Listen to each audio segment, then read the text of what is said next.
अंकिता हत्याकांड को पूरे हुए 2 साल, आज भी उलझे हैं कई सवाल।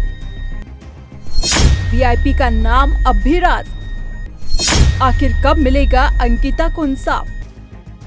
अंकिता भंडारी हत्याकांड को आज 2 साल हो गए हैं, लेकिन आज भी अंकिता का परिवार इंसाफ के इंतजार में है।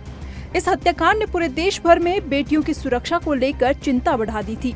लोग सड़कों पर उतरे, जुलूस निकाला गया, कैंडल मार्च निकाले गए, लेकिन नतीजा ढाक के 3 पार।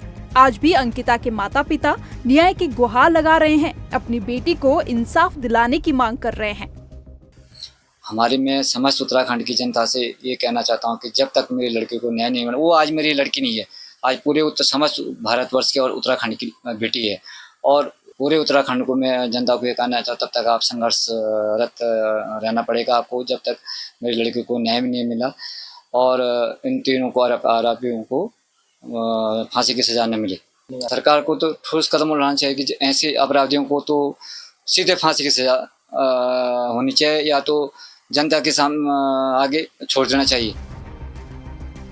अंकिता के बूढ़े माँ बाप आज भी इंसाफ की गुहार लगा रहे हैं, लेकिन इंसाफ तो दूर, इस केस के अनसुलझे पहलू भी 2 साल बाद नहीं सुलझ पाए हैं। अंकिता की हत्या का कारण वीआईपी को माना जा रहा है, लेकिन वीआईपी कौन था, इसका खुलासा अभी तक नहीं हो पाया है।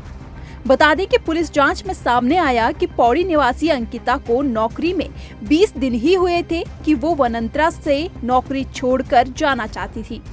वो समझ चुकी थी कि यहाँ पर कितने काले कारनामे हो रहे हैं। अंकिता को जब पता चला कि पुलकित उसे भी इस अंधियारी दुनिया में धकेलना चाहता है, तो वो वहाँ से निकलना चाहती थी। ऐसे में 18 सितंबर 2022 की रात रिजॉर्ट की रिसेप्शनिस्ट अंकिता की हत्या सिर्फ इसलिए कर दी गई थी कि वह यहाँ के सारे काले राज जान चुकी थी। हत्या के बाद जब राज खुले तो पता चला कि पुलकित आर्या अंकिता को भी रिजॉर्ट में आने वाले एक वीआईपी के हवाले करना चाहता था। एसआईटी की जांच में जब अंकिता और उसके दोस्त की चैट सामने आई तो और भी चौंकाने वाली बातें सामने आई।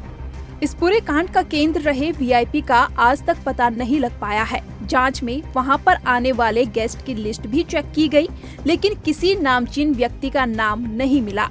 ऐसे में आज तक ये सवाल भी अनसुलझा है कि आखिर वीआईपी कौन था।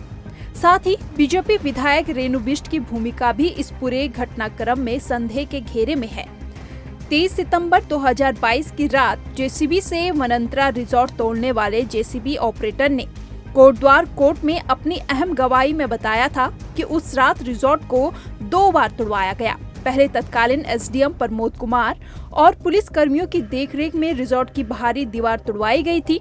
उसके बाद देर रात 1 बजे फिर से रिजॉर्ट को तुड़वाया गया। स्थानीय विधायक रेणु बिष्ट ने जेसीबी को दोबारा बुलवाकर अंकिता के कमरे समेत 2 कमरों को खास तौर पर तोड़ने का आदेश दिया था।